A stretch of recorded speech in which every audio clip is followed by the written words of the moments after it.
All right, what I want to do right now is I want to focus in on ways that you can think differently and share some of the things that I have done to think differently, again, to get different results. And what I'm about to share, I was going to share 5 things, little bonus time. I'm going to share 10 things, 10 strategies that I've used. Now, what I like about this is these strategies apply to, to business, to mindset, to parenting, everything.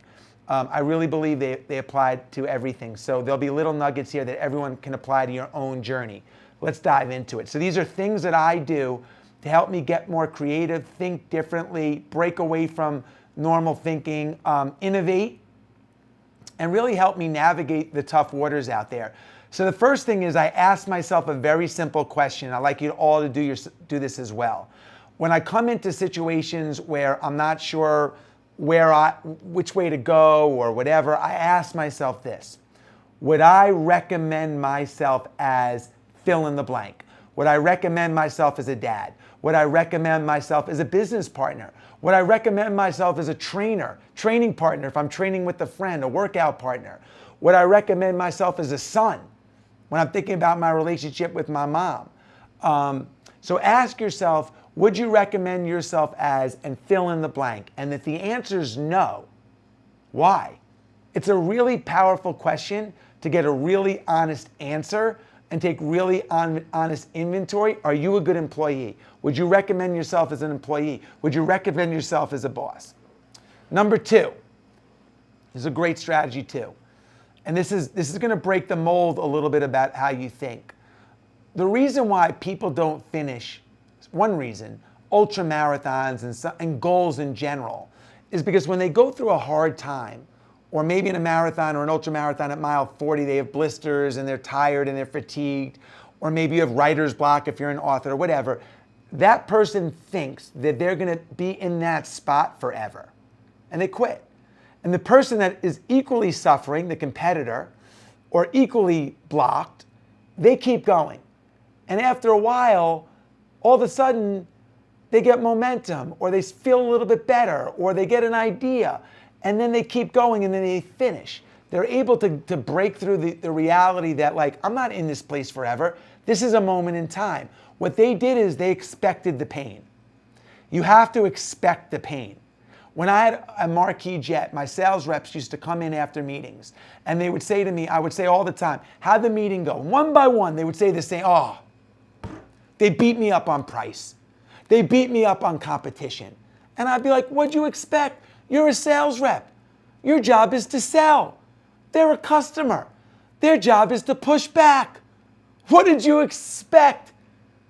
You have to, if anyone here thinks they're just going to cruise through this journey without having pain, newsflash, you're not. You got to expect the pain. When I run a ultra marathon and I get to mile 50 and I have some blisters or I'm in pain, my response is, what took you so long? That's all you got? That's all you're going to throw at me? So along the journey, we've been so conditioned. Oh, just do this. No, you're going to have bumps. You're going to have hiccups. That's what you signed up for. And remember, expect the pain and deal with the pain accordingly. Number 3, I'm a visual person. I'm a big believer in whiteboarding stuff. One of the best tools you can have to be creative or get ideas down is to whiteboard stuff, because you can see, you can map it up. There's power in the pen versus just typing something into your phone or whatever, hitting save. The universe rewards you differently for writing down your goals, for whiteboarding stuff, for having a vision board. Be visual. Be visual. Visualize where you're going. You have to believe in the end of your story. You got to believe you're going to cross the finish line. And one way to believe in that story is to whiteboard it out, to write it. Here are the steps that I'm going to take to hit this goal, to have a vision board, to visualize it in your mind's eye. So you want to ask yourself sometimes, man, would I recommend myself as? You want to expect the pain. You can have a whiteboard to be visual. The 4th thing that I want to point out, really, really important, is you don't have to climb Mount Everest to get that feeling. What does that mean, Jesse? A lot of us, we wait for this big event. Like my wife just had a life-changing event. She sold her company, Spanx. And when she sold Spanx, she came down to me, she came home that day, and she said these 3 words to me. She said, Jess, I did it. I did it. Not, I want to go buy a yacht. Not, let's go move to a beach, a sandy beach. I did it. It was a sense of accomplishment. The feeling that you get when you climb Mount Everest, when you sell a business, is the same exact feeling that you get when you walk an old lady across the street or you cross the finish line of a marathon. It's the same feeling. It's the exact same feeling. It's that feeling of like making yourself proud of your accomplishment. And many of us, we wait until we climb Mount Everest. We wait 20 years to start a company and sell our company to get that feeling. The day that you realize that you can have that feeling every day, when you can package that feeling by doing something that makes you proud. Think about this. Different than what everybody says. Oh man, I'm work 20 years and sell the company. I'm going to feel great. When you can package and bottle that feeling every day, you won life. You won life, man. You don't have to climb Mount Everest to get that feeling. You don't have to sell a company. It's great if you do. You can do little things that make you proud every day. And after 365 days of doing that, or doing that consistently, you won life. So don't wait for this big moment to change your life. Change your life one day at a time by doing one thing that makes you feel accomplished every day. Number 5, speed up the process. One of the greatest things that an entrepreneur can do is figure out how to get from point A to point B the fastest. So again, I like to use real-time, real-life examples. At Marquis Jet, company that I had, we had about 40 sales reps, and our sales reps would go out like snipers trying to get sales. And maybe once a week they come back, oh, I got a sale. They come in, they ring the bell, we'd all celebrate it, and we'd have our weekly meetings, and I'd be like, Jane Doe, how many sales you got this week? Oh man, I got 2 sales. And we would chip away. 40 people at a time, we would chip away. Then one guy in our company, a guy by the name of Ken Austin, guy is incredibly successful now. He was our chief marketing officer. He is hugely responsible for the success of Marquis Jet. He came in one day, he said, I had a meeting with Goldman Sachs. He said, I spoke to their high net worth division. They have like 10,000 people that are qualified to buy time on our private jets. And I made a deal with them that they're going to blast out an email to their customers that if they come in as a partner of Goldman Sachs, they're going to get 1 free jet hour and a bunch of perks, and he listed them out. Goldman Sachs then took their an email that they wrote and they hit send to 10,000 people. And the sales floodgates opened. Ken Austin went to one person who blasted out 10,000 people, and we got hundreds and hundreds of sales. He sped up the process. When Sara started Spanx, and she had no money to advertise or market, she did publicity because she realized through PR, which was low cost, if she could get a writer at USA Today, or the Wall Street Journal or whatever, or People Magazine to write an article about Spanx, hundreds of thousands of people would get exposed to the brand as opposed to her knocking on doors one at a time. She sped up the process. I guarantee you, everybody here, if you have a goal, maybe you're mission driven, you have a foundation, there's a way that you could speed up the process to get from A to B the fastest. And I highly encourage you, because you'll save a lot of time, a lot of money, and you'll get to the goal line faster. If you can figure out what's that one chess move I have to make, what's that one chess move I have to make to speed up the process and get from A to B faster. Everybody else is knocking on doors in the industry. How do we not cut corners, not cheapen our product, but how do we speed up the process? Number 6, you got to trust your gut. The number one resource we have is our own intuition, and we've lost it. because we get bombarded by inputs. What are inputs? The music we listen to, the shows we watch, the friends that we listen to. Those are all inputs that impact our decision and our own intuition. The only way to get in touch with your own gut intuition is to spend time alone. Now, you don't have to go to the Himalayas, sit on a mattress on a rug in the middle of the Himalayas to be in touch with your intuition. You got to spend a little bit of time alone. For me, that's an hour run a day. I'm alone. No one's bombarding me with their inputs. And when you trust your intuition, you make much better decisions. You don't have to go back and clean up mistakes and stuff like that. What many of us do when we start out in business, when we have an idea, is we ask people in our inner circle what their opinion is because we seek validation. And often, those folks are going to say one or two things. Either, hey, Taylor, if it's such a good idea, how come the big guys haven't done it yet? Or Taylor, you don't have any experience in that. What are you doing? And they'll talk you out of it, you know? You want to go, if you're asking for advice, to people that can move the needle, that have done it before. You don't want to go to friends looking for validation. And you want to trust your own intuition. You know, like, how many times have you met someone, this doesn't feel right? When my album came out with Delicious Vinyl Records in 1991, right before it came out, I didn't have a stage name. So by default, I walked in, they're like, your name's Jesse James. And I'm like, no, it's not. I don't like that name. I hated the name, but I didn't have the courage to trust my gut and speak up on it at 21 years old. At 54 years old, you better believe I'm going to voice my opinion and trust my gut. Because once it's out in the universe, it's hard to reverse that. So you always want to trust your instincts and your intuition, and you want to do things to help you think differently that get you in tune with your intuition. Sara always says to me, have you scheduled time to think? You know, where in your calendar over the next 2 weeks have you scheduled time to think? I love when that's her thing, and I love it, and it's so true. Spend some time alone, whiteboard your ideas, get your ideas on paper, and lean on your intuition a little bit more. Number 7, there's a famous thing known amongst comedians that comedians do when they do improv. When they pass the improv from one comedian to the next, the other comedian that's receiving the mic always starts with yes and, oh yes, and then blah, blah, blah, blah, blah, blah. Because if they don't say that, it stops the flow.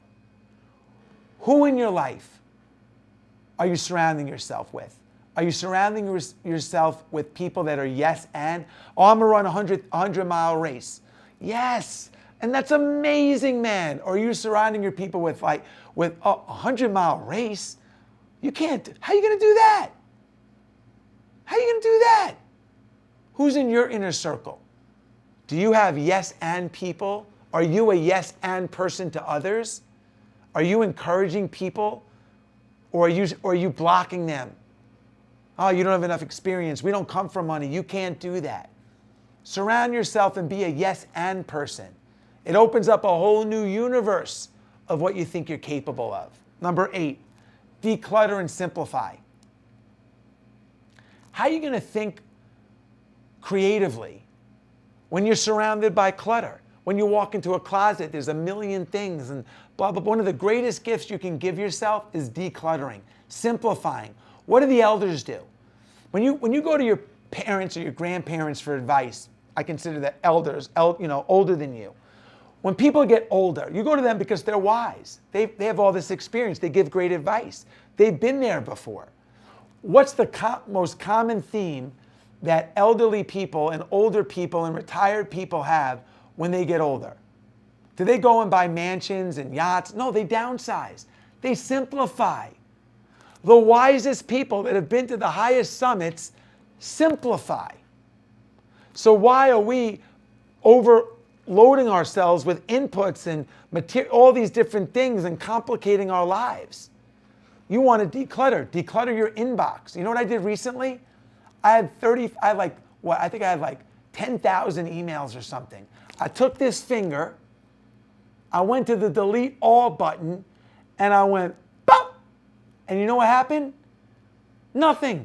My life didn't get worse. The people that needed me, they reached out to me. My life got better. I felt 100 pounds lighter. I took my desk and I cleared it out. I went to my closet and I said, if I don't, should I donate this or keep this? And if it was a coin flip, I would say, you know what, someone needs this more than me. And I went in a donate box and it felt great. I got light, and getting light opened up the creative process. I'm now working on a new book. Things are flowing because I'm not bombarded and surrounded by things. Declutter and simplify. Do it after this module. Get your desk clean. Get rid of your emails. Go clear out your closet. Give it to people that need it more than you.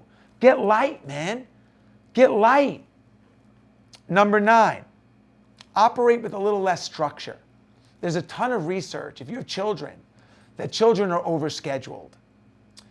When I was a kid, my mom used to take me with her to meetings. She worked for my high school, the Board of Education in my hometown. She'd have a 3-hour meeting. She'd give me a crayon and a piece of paper. And I'd sit in the corner and I would daydream and I would write stuff and I would dream about being in the NBA and dream about beating Batman in a fight and whatever. I would dream, man. I'm a daydreamer. Less structure gives you time to think, gives you time to daydream, gives you time to visualize, gives you time to lower your shoulders and breathe a little bit. We think normal tells us, oh, full schedule, work 9 till 12 o'clock and repeat and rinse and repeat. How about putting a little bit less on your plate? How about giving yourself a little bit more freedom to be spontaneous? That's where creativity comes from. That's where excitement comes from. Less structure. And lastly, number 10, man, please don't care about what other people think. Please don't care about they don't care if you run 6 minutes and if you're walking 4 minutes. There's a famous basketball player named Rick Barry. Rick Barry was famous for one thing. He was the best foul shooter when he retired. He had the best foul shooting average in the history of the NBA. Rick Barry's lifetime foul shooting average was 89%. Steph Curry's now become, I think that is the highest average. But when he left the NBA, he was shot 89%. To put it in perspective, LeBron James' career free throw average is 75%. Michael Jordan's was 83%. The NBA average is 76%. Rick Barry was like 90%. In the 78-79 season, I think he only missed 9 foul shots the entire year. And here's the crazy thing. Rick Barry, the best foul shooter, arguably, in the history of the NBA, shot every one of those free throws underhand. Like an 8-year-old, underhand. Since he retired, there's been like 3,000 plus NBA players that have entered the, not one has shot the ball underhand. Sometimes you get better results when you do things differently and you don't care. In 100 years from now, nobody's going to care if you launched a podcast and failed. Put yourself out there. Sign up for the race and then figure out how to do it. Commit to launching a podcast and then figure out how to do it. And don't care what people say when they leave a comment in the comment box of your book and say, I hated your book. Or why did you write this book? Who cares? They probably didn't even write a book.